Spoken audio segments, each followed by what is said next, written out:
Hello there, welcome to Talking Balearics from a cloudy Ibiza. My name is Martin Makepeace.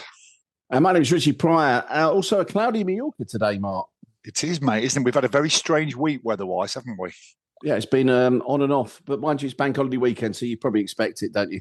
It is, mate. It is bank holiday weekend. How are you, Rich, anyway? How are you, mate? Oh, I'm all right, mate. Yeah. Just very busy week at the Palmer Boat Show, which I'll Lovely. Let you know about during the course of this show, and a busy old weekend as well, actually. Well, listen, mate. First of all, I've got an apology to make, Rich. Keep getting people telling me that I'm too hard on you, right? So, well, listen. I'll tell you what. Listen, I've been to HR, right? Yeah. Because it could be classed as bullying. This, do you know what I mean? What do you mean, Rachel? HR. Bullying in the workplace. Apparently, I'm being too hard on you, so I'm going to make a formal apology, and I'm just going to tell you I'm doubling down today. Oh, really? Yeah, I'm going to double down. You just informed me you work off a script. I didn't know we had a script. Well, I kind of put it through ChatGPT, and it comes up with a few ideas for me, mate. So, everything's AI these days, isn't it? Funny enough, Rich, I had more comments about our podcast this weekend than I think I've ever had before. It kind of went along the lines of, I don't really want to tell you this, but I really like your podcast. Like it's something embarrassing. They don't want to talk about it, So two old fellas that are really past their sell-by date actually might know what they're talking about. Well, all joking aside, the feedback I get, it's from people who love the islands. They love Mallorca, Ibiza, Menorca, Formentera, but especially Ibiza, obviously. And they just like to hear what's going on in an English voice. And they think that we talk some modicum of sense, which I'm not sure that's correct. I mean, modicum's a good word. Mate, yeah, modicum. You could explain that to the rest of us. So no, good feedback. I won't tell the people, but I think I had 4 or 5 people say to me, "Can I tell you something? I really like your podcast." So there you go. Good to hear, isn't it? Good to hear. Nice to know. Thank you. Good to hear. Now, listen, talking of podcasts, this is, of course, Talking Balearics. It's myself and Richie's chance to sell the Balearics, but also tell them about the news, the culture, things that are happening. What do you have for me today, please, Richie? Vehicles in Mallorca, vehicles in the Balearics, actually, on an increase. I know we've talked about particularly Ibiza and Formentera having a bit of a ration on a number of vehicles, but it doesn't look like it's changed the actual how much traffic there is here at the minute. So we're going to talk about that. Also going to quickly touch on the airport situation, because that is still an ongoing situation with regards to the new system that's working across, not just here in Spain and the Balearics, it's across Europe as well. A little bit on the boat show as well, because I was at the boat show this week for 3 days on 3 different stands with 3 different businesses. So got a good sort of feel to how that business runs, better than I probably ever had done before. And a bit of football chat at the end, Mark, of course. Football chat, of course, Richie. I've got 3 items. Funny you talked about the cars, because I was just doing a blog about that for tomorrow. So we'll touch on it, and I'll give you a few numbers from Ibiza. But when you're doing your segment, not mine. Got 3 things as always, Rich. My 3 things this week are Coopers, people who just kind of living where they shouldn't live. It's a bit close to home, this one for me, because it's happening just around the corner from where I live. So I'm just going to mention a little bit about that. Interesting debate happening on the White Isle Ibiza at the moment, where they're trying to close down the beach bars because of certain issues, which I'll go into. It is a bit of an uproar. Locals aren't happy. So I signed a petition the other day. Yeah, actually, Julian asked me to sign a petition. The one. Which I did. That's the one, Rich. Yeah. We're going to talk about that one. Should go more details. And also, what was my other thing? Hold on. Oh, yeah, medieval festival. So Ibiza town is being converted to a medieval festival, which I'm not sure if you do over there in Palma, but I think it's a big one, and it's going to be a punt for Ibiza town this week. So there's my 3, pal. Good, medieval. You're fitting well, Mark. Eh? Oh, thank you. Oh, hello. Hello. Here we go. Roles reversed. I tell you what, I'm going to be really nice to you today, Rich. It goes against the grain. And I'll get the gub. I'll get the gub this week. Exactly. Let's go after Richie this week as well. But first of all, mate, what have you got for me? Well, the number of vehicles in the Balearics grew by nearly 35,000 between 2024 and 2025. The total number of vehicles rose by 3.1%, which means basically every single person on the islands has a car, basically. That's what they're saying. Yep. Obviously not the case. Of course, some people have more than one. I'm guilty of that. I have 2. Yeah, and obviously the situation with the roads. I mean, I don't know what it's like in Ibiza, Mark, but lots of people going online talking about the how heavy the traffic is, and we're only in April. Yeah, yeah. And God knows what it's going to be like. Same over here. Same over here, Rich. I think low season is always busy. There's people jostling around on, and the roads are absolutely manic over here at the moment. They really are. Yeah, I mean, so I was obviously, of course, in Palma at the week over the weekend at the boat show, but I don't.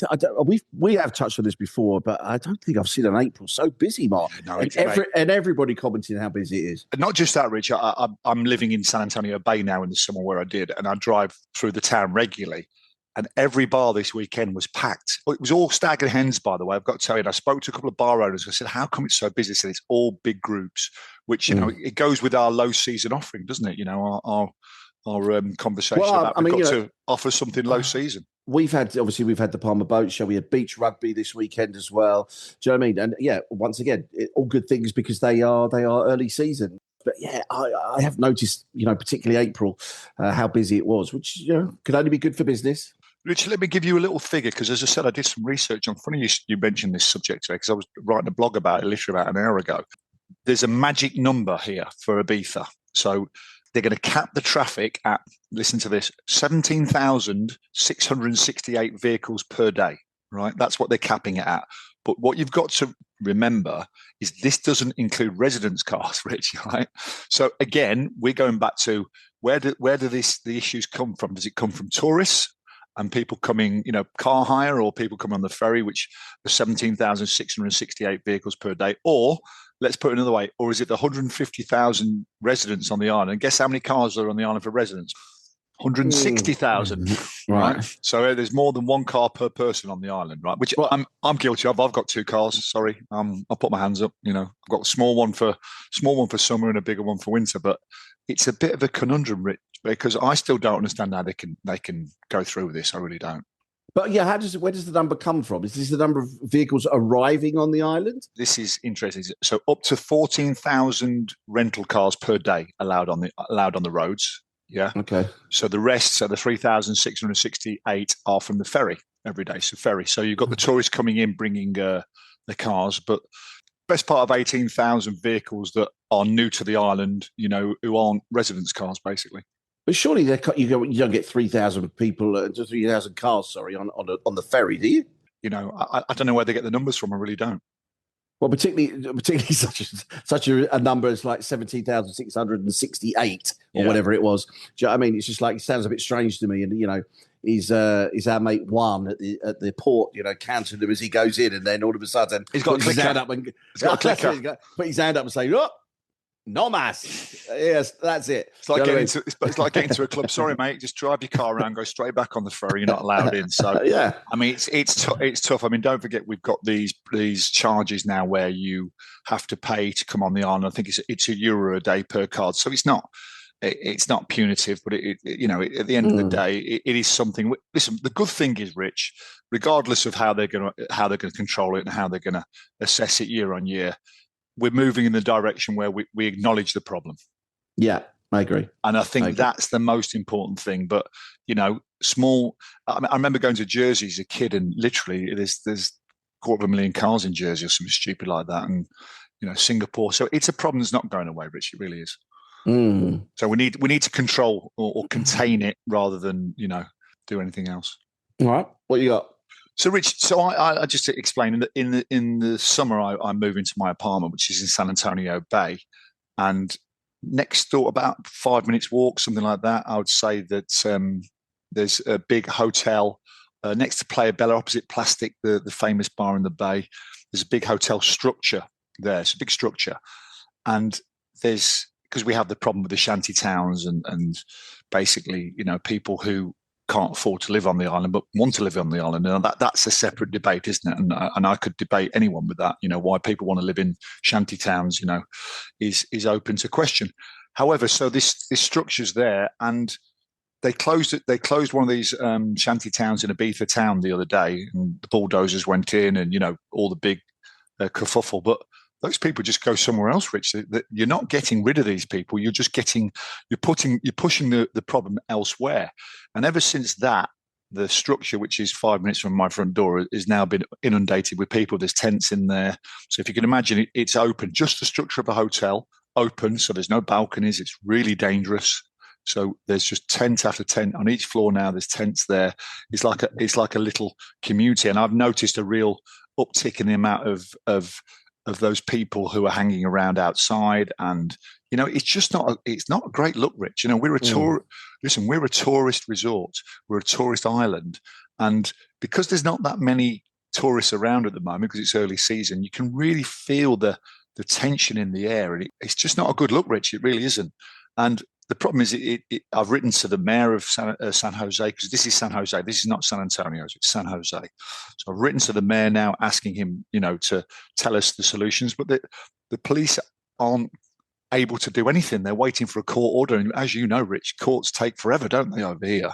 So it's a real situation now. And for me personally, I've seen it from afar, but it's the first time it's really come and present itself right in front of my eyes. And we're a NIMBY, aren't we? Listen, we're happy for everyone, but not in my backyard. And, I don't mind seeing it afar, but I can see it right on my doorstep. So they need to get a real handle of this problem and look for real world solutions, because at the moment they're just kicking the can down the road, Rich. That's what they're doing.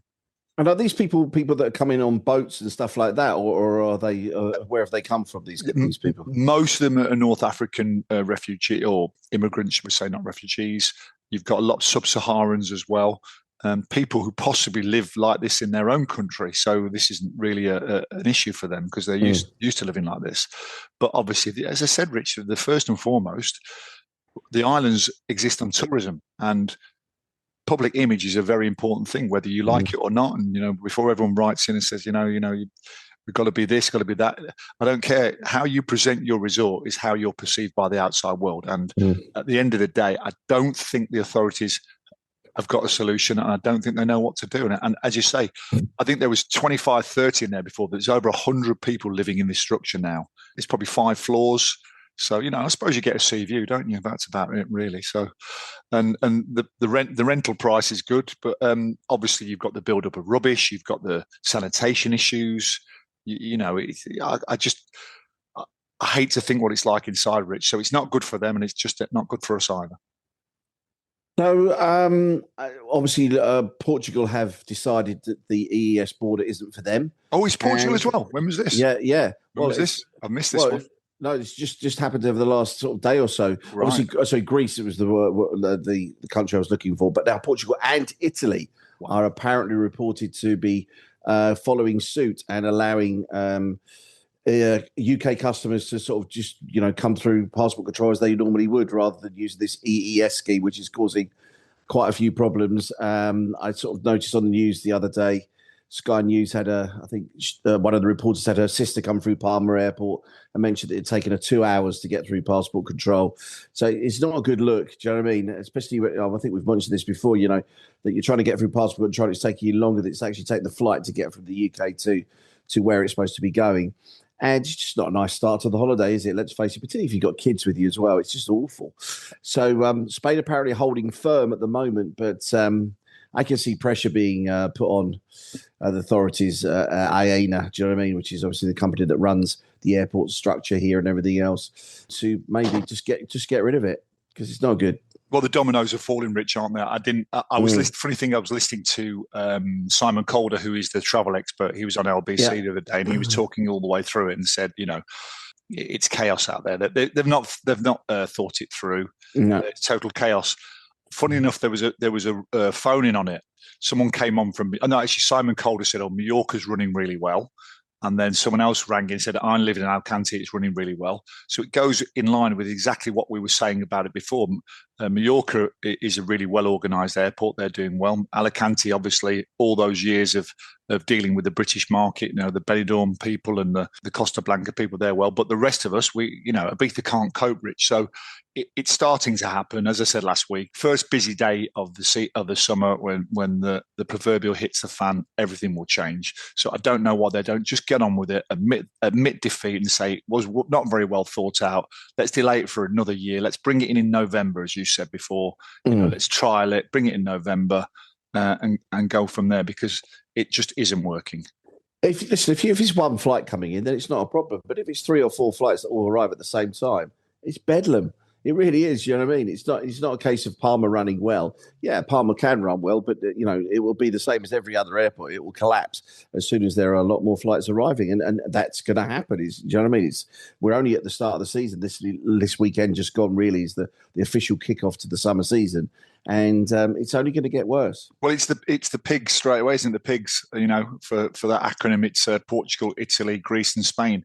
The pig has declared war on it, and the us, which is Spain, are holding out. So, and also the pigs are the ones who rely on tourism. And if you look at Portugal, Italy, and Greece, their GDP is dependent on tourism, so they're not prepared to take any risks, and I don't blame them. No, I agree totally. So Chiringuito, Rich, I love that word, Chiringuito. You've got a lot of Chiringuitos in your neck of woods, haven't you? In fact, you've got that fabulous one in Palma Nova that I always go to. I forgot what it's called. Basically, Chiringuito is a beach bar for any other name. There's been a real pushback in Ibiza over the last 7 to 14 days because, again, something not a million miles away from me, just down the road, there's a place called Expat Beach, which is, I don't know if you remember, Rich, the Hotel Hawaii as was on the headland, yeah? Ocean Beach, Hotel Hawaii, San Antonio Bay. There's a lovely little beach there, Espuet Beach, and there's a Chiringuito there called Espueta. That has now been slated to close because they haven't got the right paperwork and they've been delaying it and this and that. Typical old Spanish story where really they probably opened on not correct paperwork 50 years ago, and it just goes on and goes on. But now the red tape is closing in, and there's been a real pushback from it because this particular beach bar is one of the kind of the old fashioned, the old school, as you'd call it, because it's cheap, it's cheerful, it's full every night. For that reason, you probably get the all walks of life go there. It's just a good place to hang out. Now, I've got to tell you, Rich, I do see two sides of every story. So I like to play devil's advocate. So if you haven't got the right paperwork, then you need to get it. If you can't get it, then you need to overcome these problems. So I can't talk the legal side of it as well. But I also do understand that these places, Chiringuitos, there used to be hundreds of them in Ibiza. There's very few now, mate, because they've all been converted into swanky beach restaurants charging €100 for a bottle of wine and €50 for a steak and this, that, and the other. So on the residents group, you just said there, you signed the petition, didn't you? So I did, yeah. Yeah, which, yes, there's a big petition, real pushback from the residents of San Antonio and San Jose, San Antonio Bay. So let's see what happens. It's funny though, Rich, I would say that there was a big kickoff online, and I was reading it, but in the very last line of the report in the paper, it said, after going into all this and creating all this kind of drama and havoc, and it said, they do have the right to appeal this. Nothing's happening anytime soon, type of thing. So let's hope it's a storm in a teacup. But as I said, the feeling from the streets is this is another example of Ibiza just crushing the old school and wanting the new money rather than the old money. Palma Boat Show. I was at. How was it? How was it, very mate? good. Very good. We brought, obviously, it's part of Wave Radio, our radio station, Wave Mallorca. We did 3 days live broadcasting. We were with a company called Warren Maritime, which are like a crew recruitment company with Precision Marine Engineering, an engineering company on the Thursday, and Naughty Parts, who are sort of a water sports company on the Friday. So we had sort of, a good view into lots of different aspects of the boat show and how it all works. I don't think I've spent as much time down there that I've done in the last sort of 3 days anyway. And I'm probably as guilty as most to say that, tourism is our biggest industry and everything else, which it is, of course, we know. But, there are other industries here on the island, particularly the boating fraternity. It does make up 3.1% of the regional GDP. But that is tourism, but it's tourism driven as well, Rich. It is tourism driven, but so the umbrella's still the same, isn't it? Exactly, but it brings in about 1.1 billion euros to the islands as well, and employs somewhere in the region of 5,000 people. And also, don't forget, quite a lot of it is year-round work as well, because you have the charter stuff going out through the summer and everything else. Then you have the painting and the maintenance coming through in the winter. Palma has one of the best, paint places here in the world. Paint places, is that the technical term for it, Rich? Yeah. I don't know what you call it, but you mean the Varaderos where they store them and they work on them over the winter. That's those, the Varaderos. Or the paint places, Richie's Pride would call it like that. Yeah, the paint places, Varadero. He used to play up front for Man United, didn't he? He had a good left foot, that lad did. Yeah, he did. Sign him up, says Harry. Anyway, but listen, all in all, I was thoroughly impressed. Met a lot of great people, and it's a good boost to the island. It's a good start for the summer season. I spoke to the owners of the three businesses. I've done a bit of a blog on it this week, and all thoroughly enjoyed it. All got a lot of business out of it, and are all chasing, leads and things that they've got over the course of the last 3 or 4 days. So all in all, good, and everybody looking forward to next year as well. Friday night, actually, because I've never really been around on Friday night. Friday night is sort of party time where lots of the stands do parties with DJs or bands or singers or whatever, and it was great. The atmosphere was really good. It's great. I mean, you're very lucky. You've got such a great port and marina, and you've got great facilities. I still think that this industry is undervalued, Rich. I really do. I know. I totally agree. I think that there's a lot of sniffy people out there that have-nots, or they're just rich people on their big boats, blah, blah, blah. And I just think that the Balearic government probably just need to acknowledge it a little bit more. I said it with the Route of the Sail as well. Remember when we were talking about the yacht race? Doesn't seem to get the exposure that it should. I mean, if that was a cycle race or a marathon, there'd be wall-to-wall coverage. So I still think a little bit like golf in Ibiza, which again is another hot potato over here, golf and boating, they're very undervalued. And I just think we need probably the government to get on board and help the industry a little bit more. It wouldn't be nice for them to say, what can we do to help you, or rather than let's pay some more taxes. Yeah, and I think when we mentioned it last week, when you've got places such as Dubai and Monaco and Miami, mentioned in the same breath as Palma, because of their boat shows, then you're on the right track, and you're doing a good job. And as I say, I was thoroughly impressed by all the organisation, the professionalism of all the businesses, and everything else. Thoroughly enjoyed it. Rich, it's world class. Simple as that. Palma and boating is world class, and I mean, we're probably trailing behind a little bit. I think our waters are as good as yours. But you've just got more facilities. Now, Rich, quick bone to pick with you. You know that list that you came up with last week? Where did you get London on that list, by the way? Was it an old list or something? Because when I was doing my research a little bit later, I couldn't find the London boat show. I mean, listeners will probably put us right, but I think it's been cancelled, the London boat show. Oh, has it? No, I don't know. It was on. Well, didn't it used to be Earl's Court or something like that? Yeah, then they moved it to XL. Okay. And then I couldn't find it. Everyone else came up straight away, or Dubai, and what was the last one? Was it somewhere in the States? I can remember, or Fort Lauderdale, was it? Fort Lauderdale or whatever. Yeah. They all immediately came up. But when I was Googling London Boat Show, I couldn't get anything. So, I mean, listen, sack the researcher, mate. Yeah. I will have a word. I'll have a word. Have a quick word. But no, the researcher's next to HR, so I'll get in there quick. Oh yeah.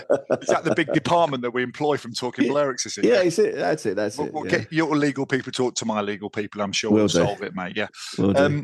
We've got a bit of exciting news. I mean, and I've got a little bit of a confession to make. I've never actually done this weekend because it's the medieval festival in Ibiza town this weekend. Well, it runs from the 7th to the 10th. It's the old town of Ibiza, the UNESCO World Heritage Site. We know it. It's the iconic part of the island. It's the place that you see as you come from the airport. You can't miss it. It's called Ibiza Old Town, or Dolt Villa to give it its official name. And that converts it into whole streets of medieval atmosphere. They've got street stalls. Everyone's dressed accordingly. It's fantastic, or so I hear, because, Rich, I've never been. You know why? And I remember telling you this story last year. It's the Balearic Cup weekend, right? Oh, okay. It's always the same weekends as the Cricket Balearic Cup. And obviously, I'm always into cricket, so I've never got round to going, which is a big shame. And I'm in Menorca this weekend for the Cup. Nice. Which I'll talk about at the end when you do your football. But I've got to say, it's probably, and I hear this from many people, it's one of the best weekends of the year, because you've got knights and jesters, you've got street performers, fire shows, artisan markets and traditional food. There's music, theatre. live reenactments, which is good. So it's one of the biggest cultural festivals on the island. So if you are in Ibiza this weekend, make sure you skip to the Old Town and get involved. You know what I like? We do a medieval festival in San An. They do like the big hog roast. You know what I mean? We've got these big hog roasts. So you go and have all this beautiful food, and it's great, mate. So it's really good. But so we're not talking about the future. Ibiza is going back to the Middle Ages this coming weekend. So 7 to the 10th, 4 days, medieval festival. I keep saying fiesta for some reason. Medieval festival. Get involved and have a great time in Ibiza. Probably takes you back to the old Comte de Mal days, Mark. We used the medieval nights and everything else. Do you remember those when we used to chuck the chickens at the nights as they used to ride by us? Well, luckily we never had a medieval. We're one of the few resorts that never had a medieval festival, but you had one. So we had one. We had one. It was fun. It was something we had to tell the clients chickens don't fly in life and they don't fly in death. Because the knights were getting fed up of being pelted with flying chickens. Do you know what I mean? It's great. Oh, class, mate. We used to have a pirates' night, which was hopeless, to be fair. It was rubbish, but we used to get... I remember your pirates' night. It was terrible. It was terrible. The guy came on, I think it was Redbeard came on, and he couldn't speak English. So we kind of listening, we're like, what's he saying? I mean, I was there every week, and even I couldn't understand the script as well. But the best thing about the pirates' night it was in Recorders Pins, which is important as to rent, is that they used to serve sangria from the bucket. They used to have these buckets of sangria. You used to go and get the sangria out. And the sangria was so strong. I mean, I can remember me drinking heavily on that night. It had to get through the night, Rich. It was that poor. And I remember the next day everyone saying, that's one of the best nights I've ever had. I went, it's a sangria talking. I can't remember it. Yeah, it's a sangria talking. Brilliant. So let's talk a bit of football, Mark, shall we? Real Mallorca, what a result for them on Friday night. Amazing. Biting the fingernails. They went to Girona, Mallorca, with the worst record in the whole league, worst away record. They only actually won one game away all season, and that was against Sevilla. Went to Girona, won by 1-0 with a goal from Samuel Costa in the first half. Hanging on a little bit in the second half, to be perfectly honest. But it's a great result because it takes them above Girona. We're on 38 points, 15th in the league, 4 points clear of relegation. Sevilla have to play tonight. They're playing Real Sociedad tonight. So we could do with Sevilla getting beat tonight because that will really help us. We've got 4 games to go, of which they are this coming weekend, Villarreal at home. Villarreal are 3rd place, looking like they're going to secure Champions League football, so that won't be easy. Then we've got Getafe away. Getafe are in 7th place. They're safe. And then our last 2 games are against second bottom and bottom, Levante and Real Oviedo. So still in our hands. Everybody seems to be sort of picking up points lately in and around the bottom half of the table. But all the way up to, I'd say Valencia even at 12th. Could actually get involved in this. I think Vallecano on 42 are safe. Valencia on 39 points, and Sevilla on 34 points. I think it just depends how well teams play in the last few games. But anyway, listen, Mallorca give themselves a great chance, and Di Michaelis has done a great job. I know, great. I mean, fantastic result, Rich. I was made up when I saw it as well. It was Friday night, wasn't it? I think was it Friday night? Friday night, yeah. It was. I missed it, so I was looking. I forgot it was Friday, so it came through as a bit of a surprise. But he's done a fantastic. I mean, any away. I mean, you're the worst away team in the world, aren't you? So to get 3 points, not just that when you need it as well, Rich. That's the thing as well. So fantastic. Yeah. Real Mallorca B. What happens here in Spain is that a lot of big teams have B teams, which are normally youth teams. Really, to be honest, you're not like reserve teams. They're sort of youth teams that bring players through to get into the first team.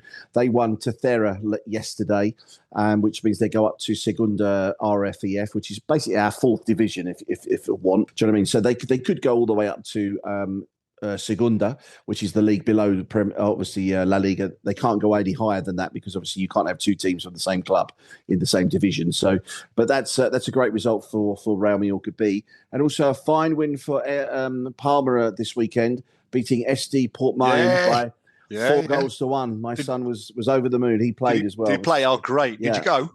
I didn't, mate. I had the boat show. I couldn't get out of the boat show, so I literally I got there the final whistle. So good win, great win, mate. Yeah, great. Listen, when I say we Portmane, which is my. They've had a good season, huh? They've had a good season, so I think maybe it's just the end of a long season, mate. Really, I think they've put the work in. I think we're 7th or 8th, so they've done really well. And obviously, our big rivals are Udi Ibiza.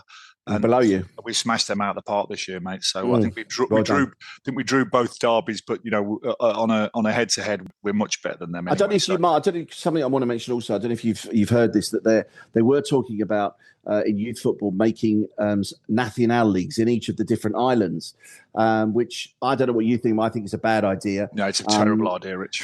Terrible idea. Only because you and Menorca don't have, I don't think, enough teams of quality in able to get their national, and also it sort of denies the better teams to have the opportunity to play against all the good teams from Mallorca. No, I'm not just saying that. That's the reason. I don't like it. It's another layer. I don't like it, Ridley. I don't think it's going to happen. No, I don't think so. A lot of people weren't very happy with it. So no.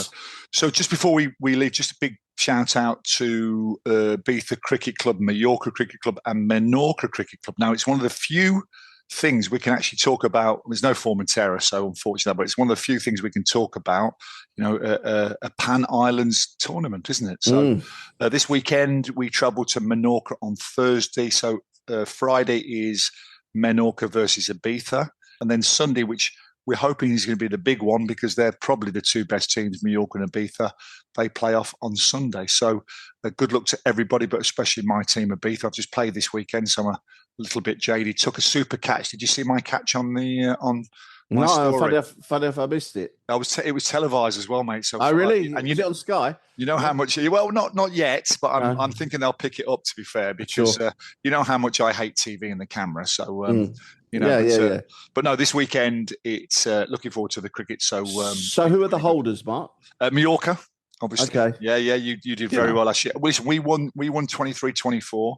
Okay. You guys. And who are the favourites this year then? Mallorca are always the favourites, Rich. Yeah. And you're the best side. But don't forget, we've got Lou Vincent, which is our new skipper, the ex-New Zealand international. Ringer. Yeah. No, he's our club captain now. But Ringer.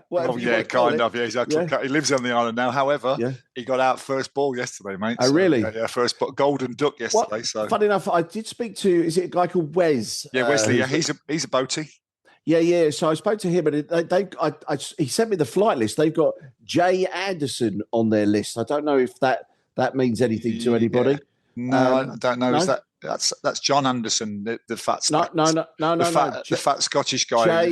Jay Anderson. He was. I think he was playing for Nottinghamshire before.